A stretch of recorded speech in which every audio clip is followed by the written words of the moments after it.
momento de la conferencia mañanera. Ayer el presidente López Obrador le preguntaron, porque fue ayer miércoles, el martes, en la noche se informó que México había superado las 40,000 muertes. Más de 40,000 mexicanos habían muerto por coronavirus en la estadística oficial.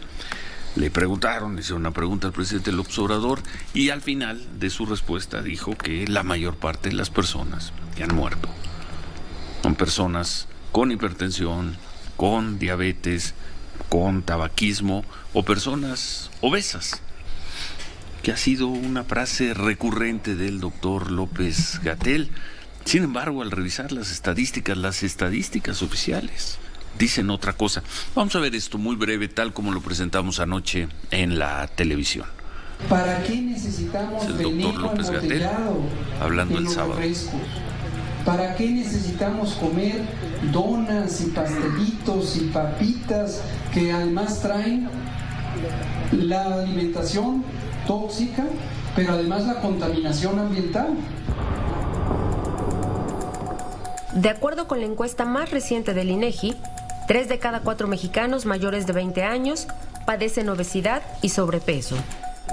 Sin embargo, según cifras publicadas por el gobierno federal, solo 1 de cada 4 personas que ha fallecido por coronavirus en México tenía obesidad. Es decir, que más de 30,000 de los 40,000 mexicanos que han muerto por COVID-19 no eran obesos. Menos de la mitad de los fallecidos por coronavirus padecía hipertensión. 23,000 de las 40,000 personas que han muerto en lo que va de la pandemia no tenían hipertensión. En el caso de diabetes, menos del 40% de los fallecidos por COVID-19 la padecía. 25,000 de los mexicanos que han muerto por coronavirus no tenían diabetes. Y tan solo el 8% de los fallecidos por coronavirus en México, poco más de 3,000 personas, tenían adicción al tabaco. A estos enfermos es a los que les ha afectado más la pandemia. Eso duele mucho. O sea, a hipertensos, a diabéticos, la obesidad. Pues no, presidente, no sabemos si es a los que más los ha afectado por lo que toca contagios, pero las personas que han muerto de acuerdo con la estadística oficial no son en su mayoría, por ejemplo, los obesos. Exactamente. Miriam, ¿cómo estás? Buenos ¿Qué días. tal? Buenos días. Así es, Ciro. Siempre nos dicen que estas comorbilidades sí inciden para que el paciente tenga mayor predisposición a que se ponga grave. Ya nos han explicado muchas veces los médicos en un estado de hiperinflamación que ellos llaman, que es la etapa grave de esta enfermedad. Sí hay una mayor predisposición, pero al revisar ya las cifras, la estadística oficial, pues vemos que la obesidad, por ejemplo, no es una característica constante presente entre las personas que han muerto, ¿no? Sí, porque se marca que más o menos una de cada tres personas que han muerto en la estadística oficial eran diabéticos, pero 2 de cada 3 no. No, además aquí es bien interesante, Ciro, porque nos hemos preguntado si no son solamente estas comorbilidades y que predisponen la salud del paciente, ¿qué otras cuestiones llevan a la muerte del paciente cuando está en una etapa grave? ¿Llegaron a tiempo al servicio médico? ¿El hospital tenía todo lo necesario? No te adelantes, porque si alguien ha estudiado y ha seguido este tema, cuando menos desde mayo que leímos, que registramos su primer trabajo, ha sido el doctor Héctor Hernández Bringas, que es un investigador del Centro Regional de Investigaciones Multidisciplinarias de la UNAM. Has analizado, Héctor, gracias por venir al programa, estas cifras, y te escuchamos, porque además traes una actualización de tu análisis hace 2 días o ayer. De ayer, efectivamente. Bienvenido, gracias. Pues muchas gracias a ti, Ciro, por esta invitación y por esta oportunidad. Yo quiero platicarles que esta información que yo voy a comentar en este momento es información oficial que surge del Sistema Epidemiológico y Estadístico de Defunciones de la Secretaría de Salud. Este sistema, esta base de datos, este sistema de información se nutre de los certificados de defunción. Como todos sabemos, los certificados de defunción son un documento oficial que emite un médico para dar fe y constancia de la ocurrencia de una defunción. Ahí se anotan, entre otras cosas, la causa o causas que originaron el deceso, así como otra información relevante para los propósitos del análisis, ¿no? Conocemos, por ejemplo, la entidad federativa, el municipio donde ocurrió o donde radicaba la persona que falleció, y otra información de corte demográfico, las variables básicas de edad, sexo, así como también información acerca del nivel de escolaridad que tenía la persona al momento de fallecer y la ocupación que desempeñaba, ¿no? Entonces, bueno, con esta información, además, se me pasaba a decirlo, la información sobre el lugar donde falleció, esto es muy importante, porque generalmente, o todos esperamos que la gente fallezca en un hospital, y esto así es, pero también hay otros sitios donde ha fallecido la gente destacadamente en el hogar, y ya comentaré pues vamos por partes, ¿por dónde empezamos? Vamos por partes. Si quieres, hacemos una revisión de la distribución territorial, a ver, de la tasa de mortalidad. Estamos hablando solo de personas muertas. Solo de los fallecidos. Sí, este es nuestro universo, y hasta el día de ayer en la base de datos tenemos 4.417 casos de personas que han fallecido, ¿no? En la base de datos del sistema. 40.000. Perdóname, sí, 40.417 casos, ¿no? Esto ubicaría a México con una tasa de 32 por 100.000 habitantes, y pues más o menos en el 12º lugar a nivel mundial, y en el 4º lugar por número de fallecidos, ¿no? Ahora veamos las entidades federativas, cómo está. Es una situación bastante heterogénea, ¿no? Lo que tenemos en una gráfica que traje. Sí, ahora las ponemos. Ahora las ponemos, ¿no? Es que la situación es tan heterogénea como lo siguiente. En el nivel más alto por su tasa de mortalidad por COVID, tendríamos a la Ciudad de México con 80 muertos por cada 100.000 habitantes, ¿no? Sí. En el otro extremo tenemos a Zacatecas con 3.5 defunciones por cada 100.000 habitantes, o Jalisco con 5.2 defunciones, ¿no? Digamos que por encima del promedio nacional, que es, como decía, de 32.2, estarían Ciudad de México, que ya mencionaba, Tabasco en segundo lugar, el Estado de México, Baja California, Sinaloa, Quintana Roo, Morelos, Chihuahua y Tlaxcala, ¿no? Serían los top, digamos. A ver, va de nuevo en el orden. Sería Ciudad de México. Primero. Con 80. ¿Ciudad de México cuántos? 80.1 por cada 100.000. Luego. Tabasco con 79.7. Estado de México con 67.5. Baja California con 56.6. Sinaloa con 51.3. Quintana Roo 48.4, Morelos 40.3, Chihuahua 37.8, Tlaxcala 32.3. Bien. Bueno, esto es por cuanto hace al mapeo territorial. Efectivamente, es una situación bastante heterogénea en cada una de las entidades federativas, o entre las entidades federativas, ¿no? Un segundo punto que me gustaría comentarles es el que se relaciona con la distribución por edad y sexo. Como se ha comentado reiteradas veces, pues el tema de la mortalidad impacta fundamentalmente a los hombres, ¿no? De cada 3 decesos ocurridos por COVID, 2 son de varones y 1 es de mujeres, ¿no?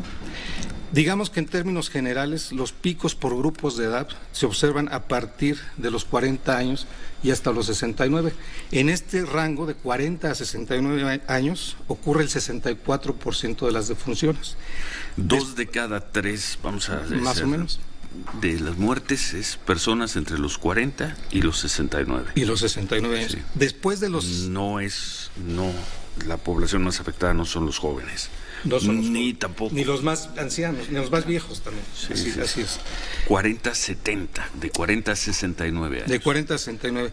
Sí. Mayores de 70, o sea, 70 y más años, tenemos que el 29% de los decesos corresponden a este rango de edad. Ahora, sumados de 40 a mayores de 70, sí es la gran mayoría. Sí, pues, en contraste, antes de los 40 años, solo ocurren el 6.7% de las defunciones. Jóvenes antes de los 40 años solo está muriendo 6 de cada 100. 6 de cada 100. 6 de cada 100, ¿no? Así que son es. datos que están Sí, son datos públicos, sí, pero que se manejan muy poco.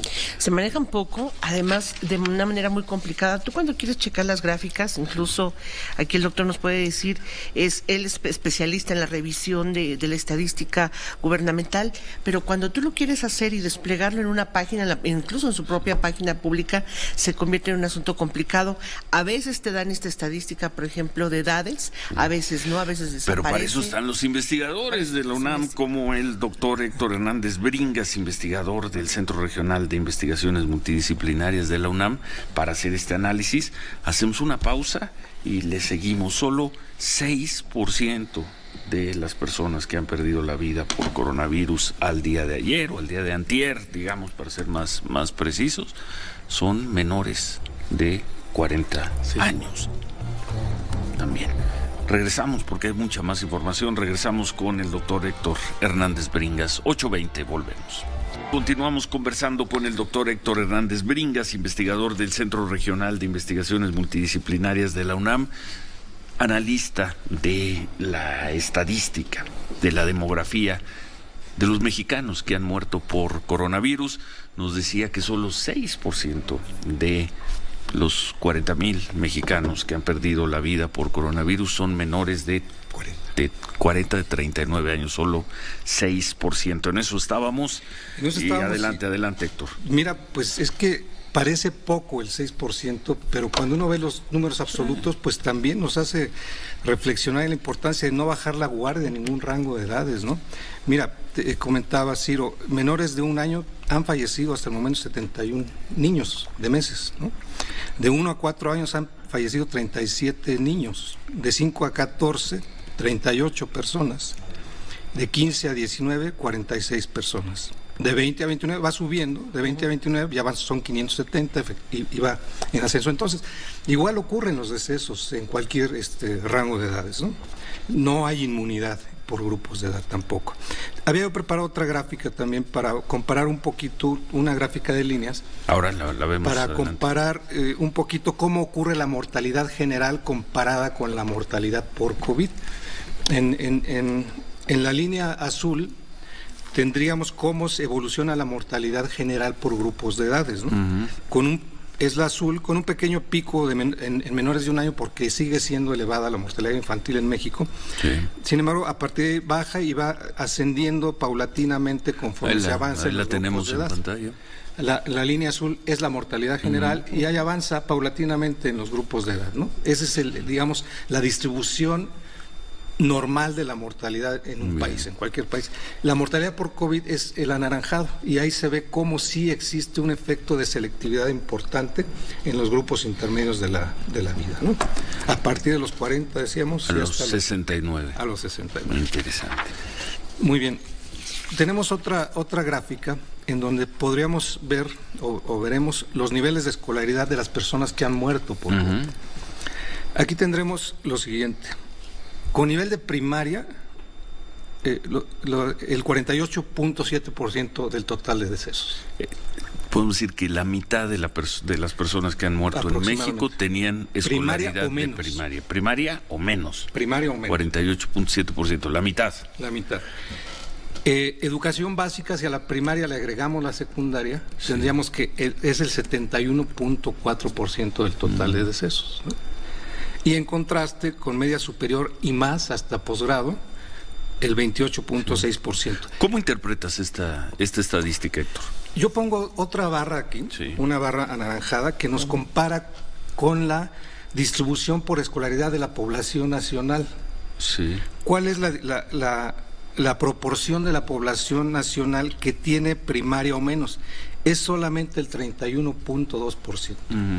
Esta diferencia con respecto al 48.7% de las personas que han muerto por COVID y solamente tenían cuando más la primaria, nos marca que sí hay un proceso de selectividad, ¿no?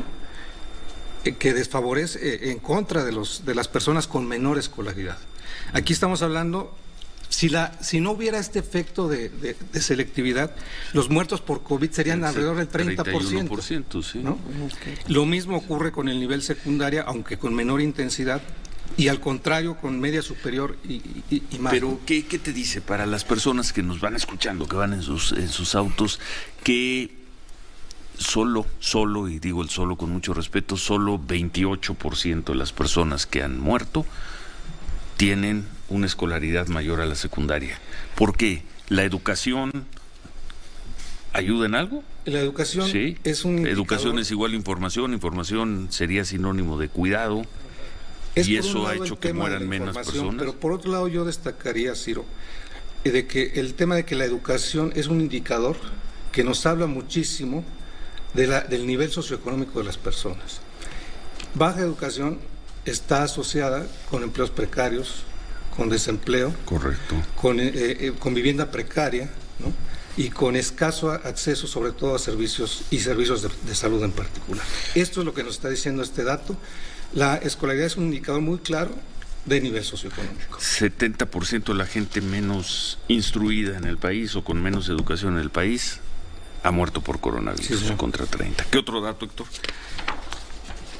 Bueno, iríamos al tema de la distribución de las defunciones por COVID en México por grupo ocupacional. A ver. Mira, el certificado de defunción nos da una lista muy extensa de categorías ocupacionales, algunas muy claras, otras no tan claras, ¿no? Yo intenté hacer una agrupación, pero si quieres todos vemos a detalle las cosas. Vamos. Una primera agrupación, digamos. Sí. El 46% de los decesos corresponden a personas que no estaban realizando alguna actividad remunerada o estaban desocupados o bien eran jubilados. 46%, casi la mitad. En el seguimiento que he hecho de este tema, Ciro, este es el dato que más ha cambiado. A fines de mayo, el dato era 33% más o menos. Ahora estamos en 46%. Y ahorita vemos que está adentro de esto, si quieres, adentro de este 46%. El 39% yo los agrupé bajo una categoría general que sería trabajadores manuales y operativos. Sí. Peones, obreros, choferes, operadores de maquinaria, etcétera, etcétera. Que es un porcentaje muy alto también. Y mira, en una categoría que está ahí con ceros, está un grupo que incluye trabajadores de espectáculos, trabajadores con actividad agrícola y ganadera, funcionarios gubernamentales y comerciantes. 0 defunciones en este grupo. En este grupo ocupacional. Y además hay un grupo insuficientemente especificado, personas que pusieron o que declararon ser ayudantes, por ejemplo, una cosa muy vaga, muy general, en fin, de ese tipo de cosas, y está ese grupo también de insuficientemente especificado. Veamos entonces qué tiene el grupo de no ocupados, ¿no? Que son los que más han muerto. Que son los que más han muerto. 46%. Mira, y sí son datos sorprendentes. No ocupado, jubilado o pensionado, sí. Estamos hablando de 4.360 decesos, que son casi el 13% del total de defunciones por. ¿Quiénes más son no ocupados?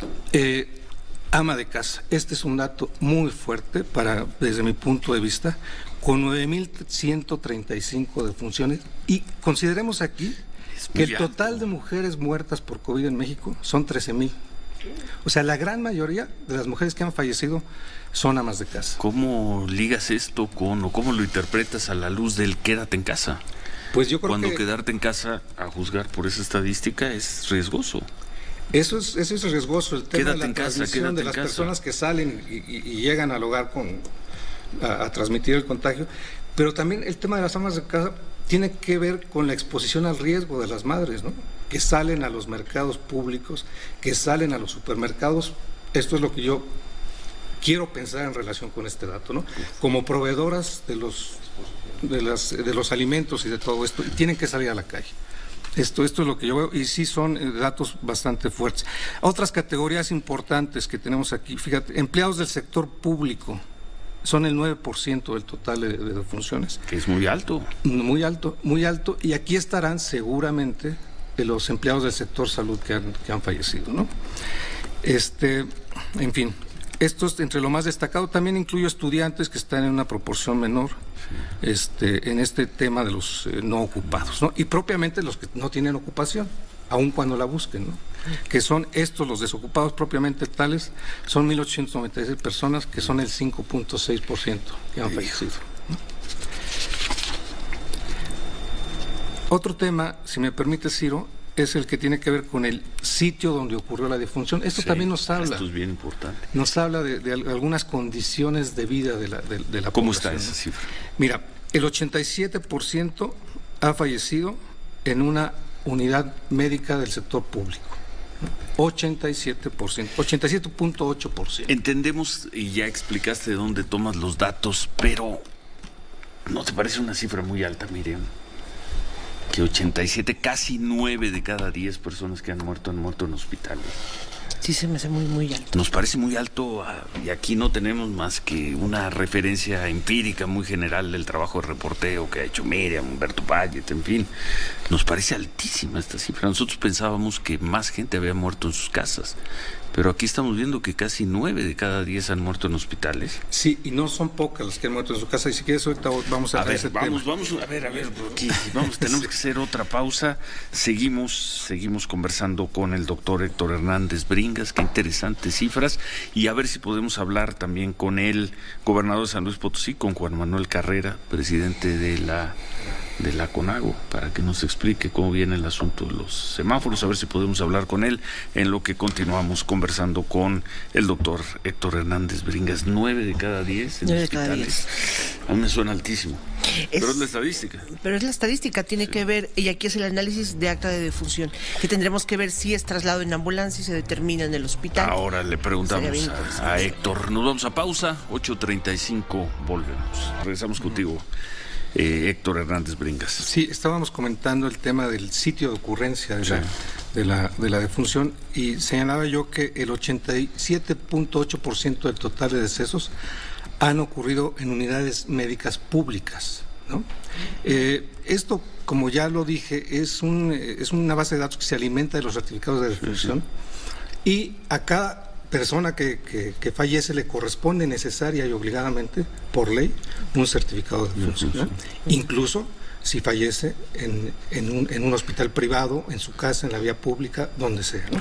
Hay siempre un médico certificado. La inmensa mayoría de personas mexicanos que han muerto por coronavirus han muerto en un hospital público. Efectivamente, en una unidad médica privada, el 2.9%, y en otro lugar, que puede ser el domicilio particular de la persona, puede ser la vía pública, un medio de transporte, básicamente, han fallecido el 9.2% de las personas que han muerto. Es muy poco.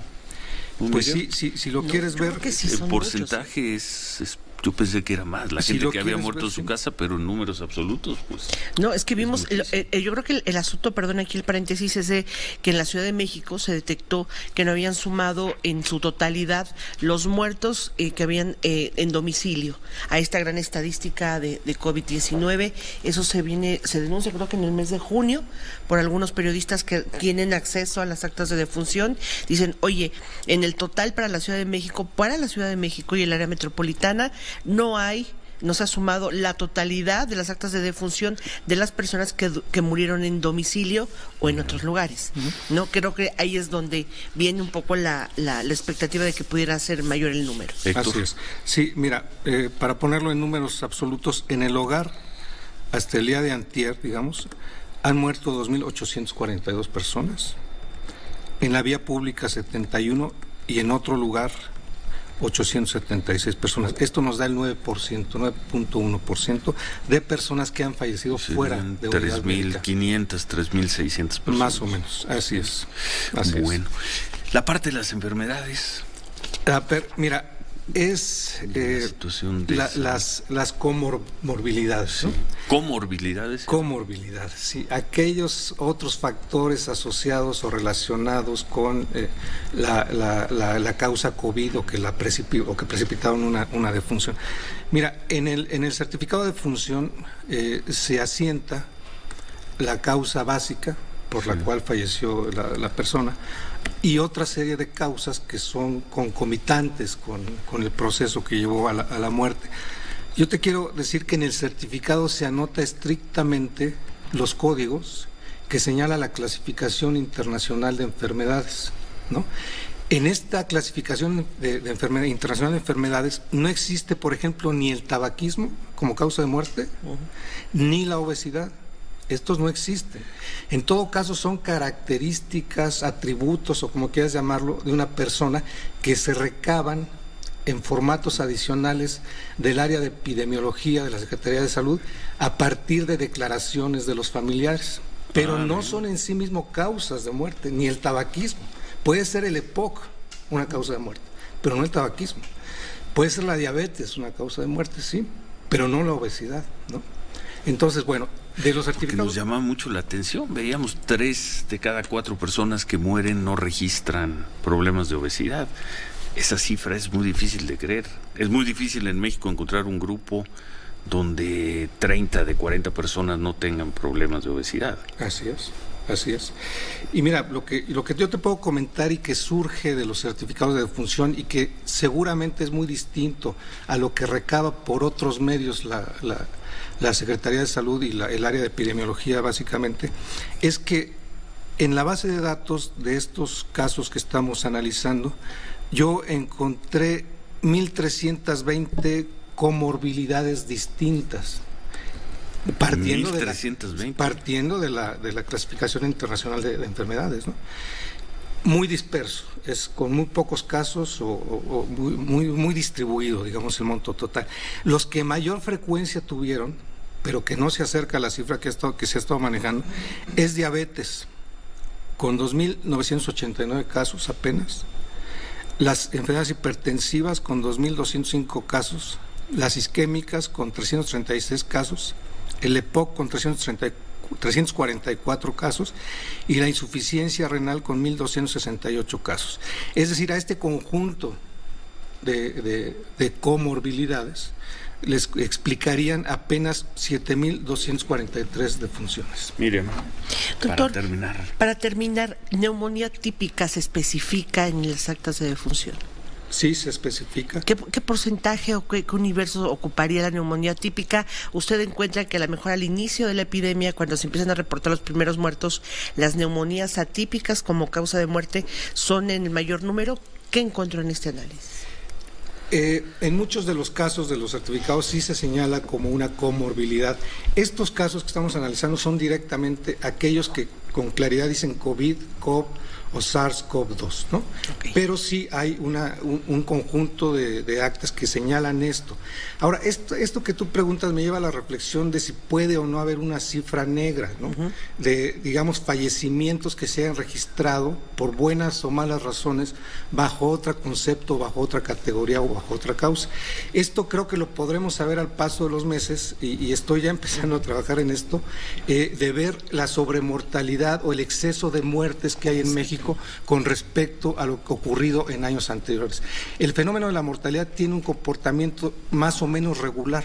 Entonces vamos a encontrar los picos, yo creo que al cabo de unos meses, ¿no? Pues muchísimas gracias, Héctor Hernández Bringas. Te invitamos, si quieres, si tienes interés en seguir con nosotros, seguir cerca por este análisis que no estoy seguro que mucha gente esté haciendo sobre quiénes son los mexicanos que están muriendo, a qué se dedicaban, qué edades tenían, qué es lo que estaban haciendo. Y ojalá podamos volver a platicar contigo cuando actualices tu información.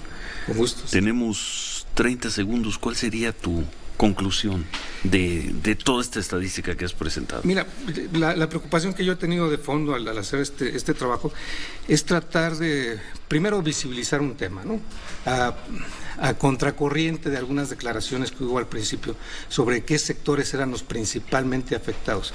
Yo creo que esto no es una sorpresa.